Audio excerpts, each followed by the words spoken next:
Bismillahirrahmanirrahim. Assalamualaikum warahmatullahi wabarakatuh. Alhamdulillah Rabbil Alamin. Alhamdulillahilladzi ahyana ba'dama amatana wa ilayhi an-nushur.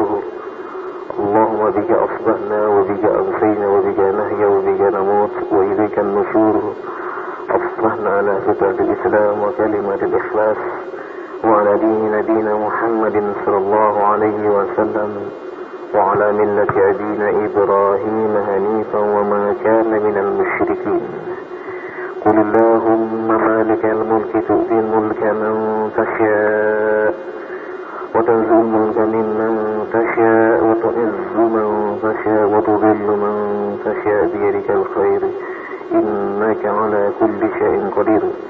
تولج الليل في النهار وتولج النهار في الليل وتخرج الحي من الميت وتخرج الميت من الحي وترزق من تشاء بغير حساب. فصلوات الله وسلامه على هذا النبي الكريم قائد الغر المحجلين إمام المتقين نبينا محمد وعلى آله وصحبه أجمعين. أما بعد. Ma'asyiral muslimin rahimani wa rahimakumullah, jamaah salat subuh yang rahmati Allah Subhanahu wa ta'ala, kaum muslimin dan muslimat, pendengar setia suara mujahidin, suara syair ajaib dimanapun Anda berada, rahimani wa rahimakumullah. Seperti biasa pada hari Rabu pada subuh biasanya diasuh oleh Ustaz Tariq Tamimi. Kemudian ada penggantinya juga, sebutkan kedua-duanya tidak hadir. Kita akan isi kekosongan ini kurang lebih setengah jam ke depan. Mudah-mudahan kita dapat memanfaatkan waktu yang singkat untuk mendapatkan mau'izah al-hasanah dari kitabullah, dari beberapa firman Allah yang akan kita bacakan nanti. Akan membahas ayat atau surah Al-Mu'minun ayat 1 sampai ayat 11. A'udzu billahi minasy syaithanir rajim. Bismillahirrahmanirrahim. Qad aflaha الذين هم في صلاتهم خاشعون والذين هم عن اللغو معرضون والذين هم للزكاة فاعلون والذين هم لفروجهم حافظون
Ayat 1 sampai dengan 11 itu menjelaskan tentang siapa sih yang menjadi penghuni surga Firdaus. Siapa yang menjadi akan mendapatkan satu nikmat yang tiada taranya, yaitu menjadi penghuni, menjadi penduduk surga Firdaus, di mana disebutkan bahwa surga Firdaus adalah surganya para nabi. Karena itu Rasulullah SAW mengatakan, "Is'alu jannatal firdaus." Mintalah kepada Allah surga firdaus ini. Siapa saja mereka yang berhak mendapatkan surga firdaus? Disebutkan pada ayat pertama adalah A'udzubillahi minasyaitonir rajim. Bismillahirrahmanirrahim. Qad aflahal mu'minun. Sungguh telah beruntung orang-orang beriman. Rawa al-Imam Baihaqi, diriwayatkan oleh Imam Baihaqi min hadis Anas, dari hadis Anas, anin Nabi sallallahu alaihi wasallam, dari Nabi sallallahu alaihi wasallam, annahu qala, beliau bersabda, lamma khalaqallahu jannata adnin wa gharasha asjaraha biyadihi, ketika Allah subhanahu wa ta'ala menciptakan surga Aden. Surga Aden, nama-nama surga itu ada sekitar 12 nama, sebutkan dalam kitabnya Ibnul Qayyim rahimahullahu ta'ala. Di antaranya adalah surga Aden. Jadi Allah subhanahu wa ta'ala ketika menciptakan surga Aden, wa gharasya asjaraha, kemudian ditanam pula pohon-pohonannya, biadihi, dengan tangannya Allah yang maha mulia. La ini alladhi yaliqu bihi bila kaifin wala tasbihin wala taqyid. Qala laha takallami, kemudian Allah subhanahu wa ta'ala berfirman kepada surga ini, bertanya, berbicaralah kamu. Faqalat qad aflahal mu'minun, sungguh telah beruntung orang-orang yang beriman. Ini yang utamanya. Sungguh telah beruntung orang-orang yang beriman itu. Artinya dia nanti akan menjadi penghuni surga Aden. Warawan Nasa'i an Abdullah bin Sa'ib qala, diriwayatkan oleh Imam Nasa'i dari Abdullah bin Sa'id, qala beliau berkata, hadartu Rasulullah sallallahu alaihi wasallam yaum al-fath fa shalla fi qibal al-Ka'bah. Saya ini hadir pada saat Fathu Makkah. Fathu Makkah itu kapan? Kapan terjadi Fathu Makkah? Hah? 10 Hijriah. Terus kapan Nabi melaksanakan ibadah haji? 10 Hijriah juga ya? Jawabannya keliru semua ya. Inna fatahna laka fatham mubina, pada tahun ke-9 Hijriah ya. Kurang satu lah apa-apa ya. Yang keduanya benar, kemudian tahun ke-10 lah Rasulullah melaksanakan ibadah haji. Fathu Makkah ini terjadi pada tahun ke-9 Hijriah. Kan sudah diterangkan dalam Sirah Nabawiyah, hadis Selasa malam oleh Ustaz Muhammad Saleh Darahim. Nah, saya ini mengatakan saya hadir pada saat Fathu Makkah, kota Makkah ini dibuka. Saya lihat Rasulullah SAW sholat menghadap Ka'bah. Faqala'a na'layhi fawada'ahuma an yasarihi. Saya melihat Rasulullah itu melepas kedua terompahnya, kedua sandalnya, diletakkan di sebelah kiri.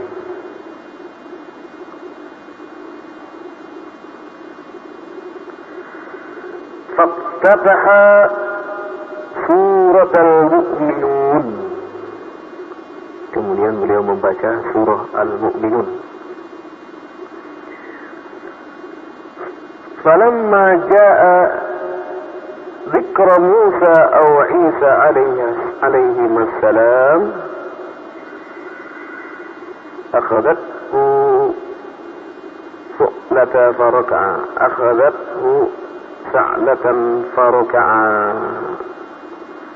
Ketika disebutkan nama Musa atau Isa ya, di dalam ayat ini, di dalam surat ini kan ada disebutkan Isa atau Musa. Kemudian dia itu rukuk, langsung rukuk. Ketika sampai kepada ayat Isa atau Musa di dalam ayat ini, kemudian beliau langsung rukuk. Kharrajahu Muslim di makna hadis ini juga diriwayatkan Imam Muslim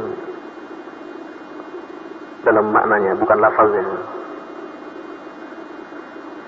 Nah, hadis ini ada beberapa pelajaran, di antaranya adalah seseorang ketika melaksanakan ibadah sholat, kalau khawatir sendalnya akan hilang atau lupa, maka dia bisa meletakkan di sebelah kiri, bukan di sebelah kanan. Letakkanlah di sebelah kiri atau di samping. Ini kan kalau kita melaksanakan ibadah sholat di Masjidil Haram, Mekah atau Madinah, kalau khawatir nanti takut lupa, bukan hilang, takut lupa kan ada tempat-tempatnya tersendiri, ada kotak-kotak, itu ada nomornya, sampai ratusan nomornya. Saya letakkan di situ.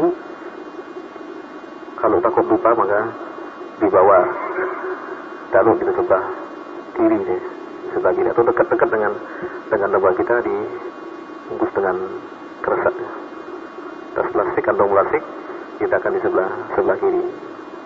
Kalau tidak, diletakkan di dekat-dekat dengan kita. Kan banyak jamaah yang mengatakan, wah, selalu saya hilang. Naruh di mana tadi? Di situ. Lihat nomornya nggak? Nah ini, kan ada nomornya banyak sekali. Tempatnya juga sama semua. Saya naruh di sini kok tadi. Ditanya nomor berapa tadi? Wah, itu yang saya lupa. Nah ini Mekah dan Madinah sama. Tapi kalau Madinah insya Allah tidak terlalu ramai ya. Jadi kalau di Mekah ini yang sangat ramai sekali, apalagi hari Jumat. Sebagai pelajaran, bolehnya membawa sandal ke masjid kalau kita khawatir entah itu hilang atau mungkin kelinsut, maka hendaklah kita bisa meletakkan di sebelah kiri. Tapi kalau ada tempatnya, sebaiknya diletakkan di tempatnya sehingga tidak mengganggu samping kanan dan samping kiri kita. Baik, kemudian hadis yang berikutnya, wa fi Tirmizi an Umar bin Khattab radhiyallahu anhu qala, diriwayatkan oleh Imam Tirmizi hadis ini dari Umar bin Khattab, sahabat Nabi sallallahu alaihi wasallam, khalifah yang kedua. Qala kana an-nabi sallallahu alaihi wasallam idza anzala alaihi al-wahy sumi'a indahu wajhu kadawin nakhli. Adalah Nabi Muhammad sallallahu alaihi wasallam jika turun kepadanya wahyu, kemudian beliau memperdengarkan seperti dawin nahli, seperti suara lebah, seperti suara lebah. Wa unzila alaihi yawman famakasna indahu sa'atan fasurriya anhu fastaqbala al-qiblah farafa yadayhi wa qala Allahumma zidna wa la tanqusna wardina warda anna. Suatu hari ketika Rasulullah SAW mendapatkan wahyu, kami terdiam. Nabi Muhammad SAW terkadang ketika menerima wahyu itu sampai keringatan, keringatnya luar biasa. Tapi keringatnya Rasulullah SAW jarang yang sampai jatuh ke tanah. Kenapa? Diaminin oleh para sahabat, karena keringat beliau lebih harum dari bau kasturi. Kalau keringat kita bau terasi macam-macam. Keringatnya Rasulullah ini dibuat minyak wangi karena lebih harum dari bau kasturi dia. Jadi beliau kadang keluar keringat, kadang beliau tertidur tidak sadar.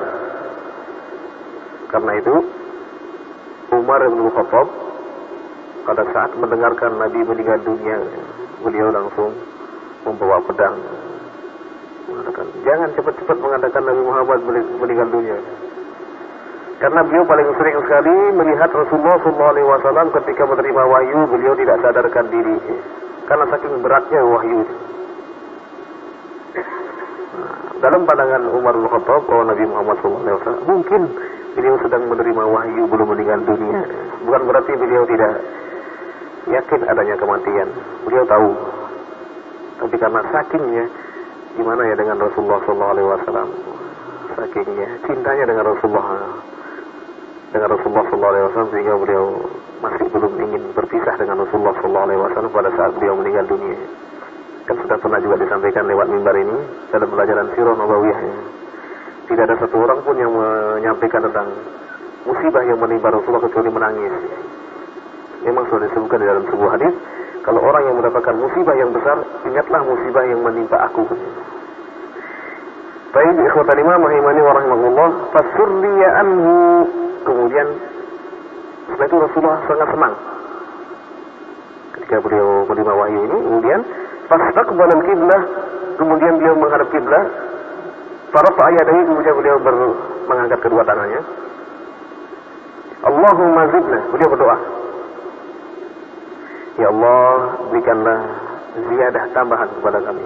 Wala tangkusna, jangan sampai dikurangi. Itu ganjarannya, jangan sampai dikurangi ya Allah. Wardina wardu'anna, anugerahkanlah ridhamu kepada kami ini. Summa qala anzala alayya 10 ayat min man ufahimanna dakhalal jannah. Telah turun kepadaku tadi 10 ayat. Siapa yang memahaminya masuk surga dia. Summa qara'a qad aflahal mu'minun. Beliau kemudian membaca qad aflahal mu'minun. Hatta khatama 10 ayat, sahahahu Ibnul Arabi. Kemudian sampai disempurnakan 10 ayat. Kemudian ditutup dengan alladzina yarisuna al-firdausa hum fiha khalidun. Imam Ibnul Arabi mengatakan hadis ini sahih. Pernah kita sampaikan bahwa Ibnul Arabi dengan Ibnu Arabi beda ya. Ibnul Arabi yang ada alif lamnya Ibnu Al-Arabi ini alimu min ulama madhabi al-Maliki. Jadi ini adalah seorang ulama dari madhab Maliki.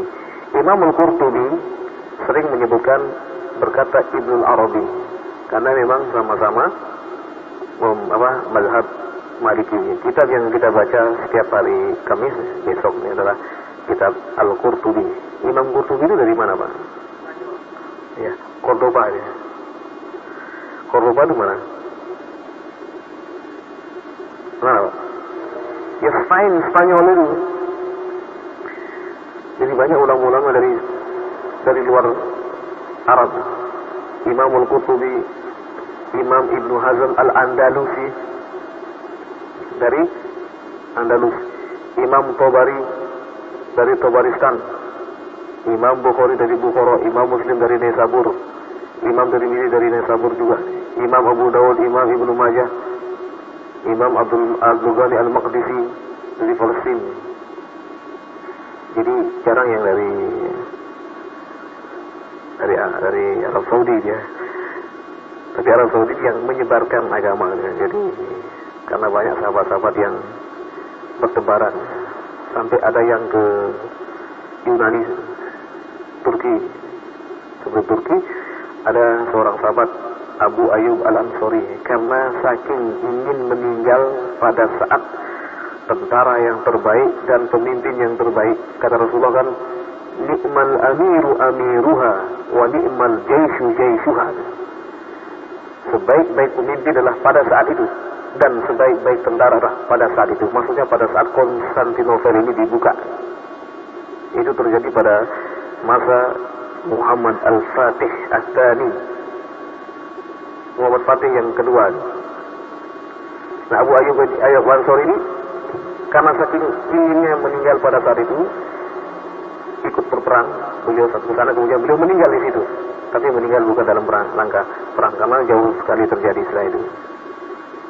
Tapi kata Imam Rahimani wa rahimahullah, ini tentang surah ini. Kalau ditanya nanti apa sebab turunnya, bagaimana penjelasan Rasulullah tentang ini, maka tadi kita bacakan di hadis Rasulullah SAW. Yang pertama diriwayatkan Imam Baihaqi, yang kedua diriwayatkan Imam Tirmidzi dan Imam Muslim, kemudian yang ketiga diriwayatkan oleh Imam At-Tirmidzi, yang kedua tadi An-Nasa'i. Nah, tentang maknanya kita lihat sekarang. Qad aflahal mu'minun, telah beruntung bagi orang-orang beriman. Siapa mereka-mereka itu? Secara singkat, alladzina hum fi shalatihim khashi'un, yang pertama adalah mereka yang khusyuk dalam salatnya. Khusyuk qalban wa qalaba, hadirnya hati dan jasad di dalam salat. Tidak berpikiran kemana-mana ketika salat. Ingat semua macam-macam. Ingat kuncinya tadi ketinggalan. Ingat naruh apa. Biasanya kalau sholat ingat semua. Dicari nggak ketemu dalam sholat. Masya Allah, ternyata kunci saya di situ ketinggalan ya. Ini biasanya kalau rakaat kedua, rakaat ketiga. Ya rakaat pertama bisa khusyuk insya Allah. Khusyuk. Di rakaat kedua mulai datang setan. Kamu tadi lupa ini macam-macam. Atau dibawa kemana-mana dia. Atau pas mimpinya ingat, tadi malam aku mimpi begini. Setan datang. Kata Rasulullah kalau menemukan seperti itu, ista'iz billah. Ucapkan a'udzu billahi minasyaitonir rajim. Biar setan itu biar lari dia. Jangan dituruti terus ya. Jadi orang yang khusyuk dalam sholatnya itu qalban wa qalaba, hati dan jasanya menyatu. Bukan berarti khusyuk dalam sholat tidak mendengar apa-apa. Ini bahaya kalau nggak mendengar apa-apa. Sampai nggak tahu apa-apa yang terjadi itu. Ada yang kepingin khusyuk sholatnya taruhin kapas telinganya ini. Ada yang kepingin khusyuk sholatnya lampunya dimatiin. Bukan khusyuk, tidur malah dia. Ada yang matanya dipejamkan sekali itu. Sehingga ada kalajengking di depannya, nggak tahu dia. Ada maling yang masuk ke rumahnya nggak tahu juga dia. Karena saking tidak khusyuknya dia. Ya nggak khusyuk. Khusyuk itu ya mendengarkan. Rasulullah ketika sholat mendengarkan tangisan bayi, sholatnya diringankan. Rasulullah SAW ketika mendengarkan tangisan bayi, karena pada saat itu bayi-bayi juga diajak ke masjid. Ini beliau meringankan sholatnya. Yang kedua, walladzina hum 'anil lagwi mu'ridun. Itu yang kedua adalah orang yang akan menghuni surga Firdaus ini adalah mereka-mereka yang tidak terpengaruh dengan hal-hal yang tidak bermanfaat. 'Anil lagwi mu'ridun. Disebutkan di dalam hadis Rasulullah SAW, min husnil islami mar'i tarkuhu ma la yani. Jadi salah satu ciri kebaikan seseorang adalah meninggalkan sesuatu yang tidak ada manfaatnya. Segala sesuatu yang tidak ada manfaatnya, perkataan-perkataan yang tidak ada manfaatnya, lagu ini adalah perkataan yang tidak membawa hikmah, maka dia tinggalkan. Karena ada orang yang sekarang kalau ceramah itu isinya lucu semua ya. Gimana ceramahnya? Menarik sekali. Apa isinya? Lucu ya. Tidak ada ayat-ayat yang dibacakan, tidak ada hadis-hadis yang dibacakan. Tidak ada mau'izah hasanah. Lucu dari pertama dari akhir. Ya boleh saja silakan, tapi harus ada hikmah-hikmah yang disampaikan. Tapi juga tidak terlalu dari awal sampai akhir ketawa semua isinya ini.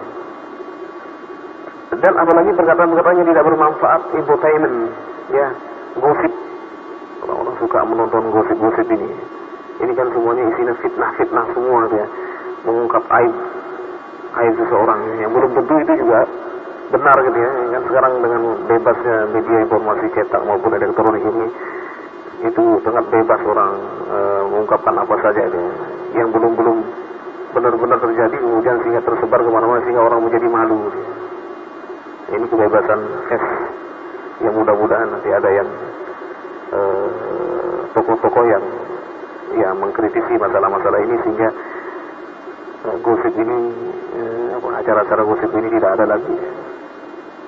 Karena itu akan menyebabkan seorang ini ya tahu aib orang ya. Aib itu kan harus ditutupi. Sebagaimana Rasulullah SAW dalam satu sabda mengatakan, man satara muslimin satarahullah yaumil qiyamah. Siapa yang menutupi aib sesama kaum muslimin, maka dia nanti Allah pun akan menutupi aibnya pada hari kiamat. Yang berhak untuk mengungkapkannya adalah mereka lah orang-orang yang betul-betul bertanggung jawab, sehingga supaya kalau aibnya itu adalah untuk dirinya sendiri maka sebaiknya ditutupi. Tapi kalau itu adalah akan menyebabkan keresahan di masyarakat, maka di sini bisa disampaikan oleh orang-orang yang bertanggung jawab, dalam ini adalah para ulama-ulama. Ini yang kedua. Yang ketiga adalah walladzina hum lizzakati fa'ilun, orang yang senantiasa membayar zakatnya, mengeluarkan zakatnya. Zakat sudah ada ketentuannya, ada zakat mal dan juga ada zakat fitrah. Nanti bisa dibaca ketentuannya. Di kita ini kan ada lembaga amal mujahidin. Di situ ada kita tulis dulu panduan zakat, bisa minta di lam. Jadi ada zakat juga ada infak dan sedekah. Ini zakat ini sudah jelas ketentuannya, sedangkan kalau zakat infak sedekah itu tidak ada ketentuannya. Baik, kemudian yang berikutnya adalah walladzina hum li furujihim hafizun. Mereka-mereka yang menjaga farj, menjaga kehormatannya, menjaga kemaluannya, jangan sampai disalurkan syahwatnya pada hal-hal yang diharamkan oleh Allah Subhanahu wa taala. Zaman sekarang ini naudzubillah min dzalik, banyak yang MBA. Apa MBA itu? Merit before apa Pak?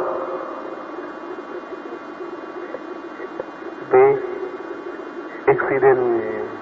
Orang yang nikah sesudah hamil, dikerjain dulu anak orang kemudian dinikahi, naudzubillah min dzalik. Dia akan terhina terus, dia akan merasa terus kehinaannya akan meliputi dia karena dia menyerahkan kehormatannya kepada orang-orang yang tidak bertanggung jawab. Kalau ada orang yang seperti itu, naudzubillah min dzalik.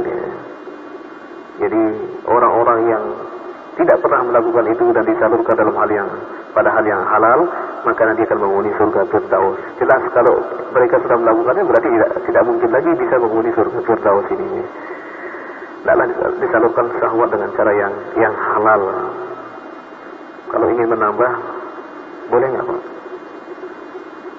Yang penting halal ya. Kan dalam Al-Quran dikatakan, fankihu ma taba lakum minan nisa'i matna wa sulasa wa ruba. Bagi mereka-mereka yang mampu ya, kalau misalnya menginginkan yang lain, maka masih diperbolehkan nambah 1, 2, 3 sampai 4. Boleh, silakan. Daripada jajan di luar ya. Mencari hal yang tidak halal, naudzubillah min dzalik. Baik, kemudian yang berikutnya adalah illa ala azwajihim aw malakat aymanuhum fa innahum ghairu malumin. Mereka-mereka ini yang menjaga kehormatannya kecuali kepada istri-istri yang dimilikinya atau budak-budak yang dimilikinya. Budak tidak sama dengan pembantu ya. Kan sampai saat ini ada orang yang menyamakan pembantu itulah budak, bisa melakukan apa saja untuk tuannya. Tidak. Yang ini pengertian seperti ini juga masih terjadi di sana, di negeri sana, di Saudi sana ya.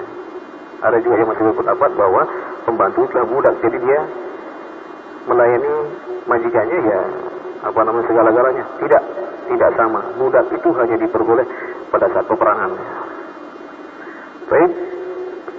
Famani betagha wara'a dzalika faulaika humul 'adun. Siapa saja yang melanggar dari hal-hal yang di luar itu, bagaimana tadi menyalurkan syahwatnya pada hal-hal yang diharamkan Allah, maka dia termasuk orang-orang yang telah melawan Allah Subhanahu wa taala. Walladzina hum li amanatihim wa 'ahdihim ra'un. Yang berikutnya adalah mereka-mereka yang senantiasa menjaga amanahnya. Apabila diberikan satu amanah, maka dia menjaga dengan baik amanah itu. Diberikan amanah, dia menjalankan amanah itu. Misalnya kalau dia tidak mampu, maka dia mengatakan saya tidak mampu, mohon maaf. Atau mungkin dia berhalangan, dia mengatakan saya izin, mohon maaf tidak bisa melaksanakan amanah itu. Kan sekarang alat komunikasi sudah sangat banyak sekali. Bisa secara langsung dengan lisan, bisa juga menyampaikan lewat HP, bisa menyampaikan lewat telepon, bisa menyampaikan lewat surat. Sangat banyak sekali di zaman kita sekarang ini. Jadi sehingga orang lain tidak akan kecewa dengan apa yang telah diberikan amanah itu. Kemudian walladzina hum ala shalawatihim yuhafizun, dan penghuni surga itu adalah surga Firdaus, mereka-mereka yang menjaga solat-solatnya. Solat 5 waktu dijaga betul. Dijaga betul tepat pada waktunya dan dia laksanakan dengan cara berjamaah. Kemarin kan kita sempat singgung bahwa kenapa kok masjid-masjid di negeri kita ini jarang sampai penuh, jarang sekali deh. Kecuali hari Jumat, yang lain tidak penuh. Ini ya, ada beberapa hal ya, kemungkinan mereka sholat di tempat-tempat yang lain. Tapi kalau kita membangun masjid di tempat kita, maka kita komitmen untuk memakmurkan masjid itu. Mari kita makmurkan masjid-masjid kita supaya masjid kita itu ramai penuh. Tidak ada bedanya sholat subuh dengan sholat zuhur, sholat asar, maghrib dan isya sama, penuh semuanya. Kita jadikan sholat itu sebagai ukuran untuk istirahat kita. Kalau kita bagaimanapun sibuk kita di dalam pekerjaan, ketika masuk waktu 5 menit atau 10 menit atau 1/4 jam, kita sudah menghentikan pekerjaan kita. Sekarang saya akan melaksanakan sholat 5 waktu. Ada yang mengatakan saya tidak punya saya tidak dengarkan azan, tapi kan ada jam ya. Saya nggak punya jam. Masa nggak punya jam? Kok tidak marak ya? Kita mesti umat Islam ini punya jadwal-jadwal sholat ya. Sekarang ini yang banyak sekali beredar Pak, jadwal apa Pak? Yang dijual di jalan-jalan itu? Hah? Scheduling football ya. Jadi jadwal sepak bola itu masalah orang teliti sekali. Beli di jalan, di mana ya saya dapat ya? Di traffic light itu dijual itu 2.000, 5.000, orang berebut beli dia. Jadwal pertandingan Piala Dunia dia. Kenapa enggak ada gitu ya? Yang membagikan jadwal sholat, menjadi relawan di sana di tempat-tempat traffic light itu. Wah ini Pak, jadwal sholat. Ya bikin sekalian yang bagus. Kita akan punya di sini. Yang mudah-mudahan nanti Masjid Mujahid ini bisa melakukan itu, pelopori. Kemudian juga mungkin dari LAM bisa membagikan jadwal sholat sembari di bawahnya kalender ya, baca kalender kita sebarkan. Kenapa sekarang gencar sekali di jalan-jalan itu dijual jadwal pertandingan sepak bola dunia? Kenapa nggak ada yang menyebarkan jadwal sholat ya? Jadwal sholat dibagi-bagikan nih Pak. Masalah ini amal jariah dia, amal jariah kita. Ketika dia masuk, sekarang sudah waktunya sholat. Saya tidak dengar azan, tapi kan waktunya sudah hampir masuk. Jadi perlu kita bawa jadwal sholat itu yang bentuknya kecil ini, kan bisa ditaruh di dompet kita atau di HP kita ada jadwal sholat, sehingga kita ini sholat tidak terlambat. Kenapa Mas baru datang? Waduh, saya nggak dengar azan. Tuh kan sudah ada jadwal. Saya nggak punya jadwal. Anda kan punya jadwal sepak bola, kenapa nggak punya jadwal sholat? Ya Pak ya. Sekarang tuh orang rajin, malam bangun rajin. Tidak perlu tidur dulu setelah pertandingan pertama, kemudian tidur dulu, nanti malam-malam bikin kopi seger nonton bola gitu ya. Itulah yang terjadi zaman sekarang ini. Baik, firman Allah yang berikutnya, ulaika humul warithuna, mereka itu yang mewarisi. Apa yang diwarisi? Alladzina yarisuna al-firdaus hum fiha khalidun, mereka lah yang mewarisi surga Firdaus, mereka di dalamnya kekal selama-lamanya. Jadi yang pertama tadi adalah orang beriman yang melaksanakan sholat dengan khusyuk. Yang kedua adalah mereka-mereka yang tidak berkecimpung dalam perkataan-perkataan yang tidak ada manfaatnya. Yang ketiga adalah mereka yang membayar zakat. Yang keempat adalah mereka yang menjaga kehormatannya. Yang kelima adalah mereka yang menjaga amanahnya. Kemudian yang keenam atau ketujuh, keenam adalah mereka-mereka yang menjaga sholat 5 waktu tepat pada waktunya. Mereka itulah yang nanti akan menghuni surga Firdaus. Ini mungkin secara singkat karena kita tidak membaca tafsirannya. Kalau kita membaca tafsirannya nanti insya Allah kita akan sampai juga ya. Jadi karena kita akan mengkaji tafsirul Qurtubi, kita akan sampai juga. Baik, mungkin ini yang dapat disampaikan pada kesempatan berbahagia ini. Mudah-mudahan hikmah dan manfaatnya kita insya Allah sudah paham semua dan kita tinggal menjalankan apa yang kita dengarkan tadi. Aqulu qouli hadza wa astaghfirullah li wa lakum wa azkurukum ala husni timamikum.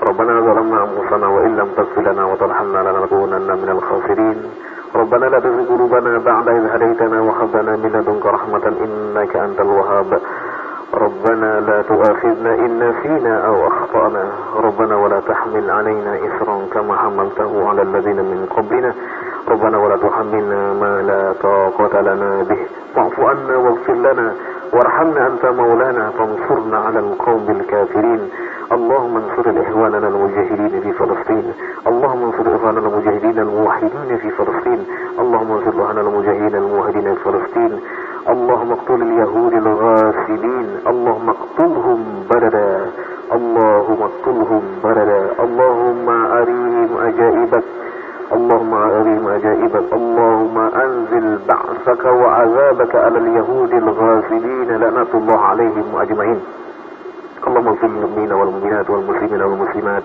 الأحياء منهم والأموات اللهم اغفر لنا ولوالدينا وارحمنا كما ربيانا صغارا ربنا هب لنا من أزواجنا وذرياتنا قرة أعين واجعلنا للمتقين إماما ربنا اجعلنا مقيمين الصلاة ومن ذريتنا ربنا وتقبل دعاء ربنا آتنا في الدنيا حسنة وفي الآخرة حسنة وقنا عذاب النار وأدخلنا الجنة مع الأبرار يا عزيز يا غفار يا رب العالمين سبحانك اللهم وبحمدك أشهد أن لا إله إلا أنت أستغفرك وأتوب إليك وصلى الله على نبينا محمد وعلى آله وصحبه أجمعين والعفو منكم السلام عليكم ورحمة الله وبركاته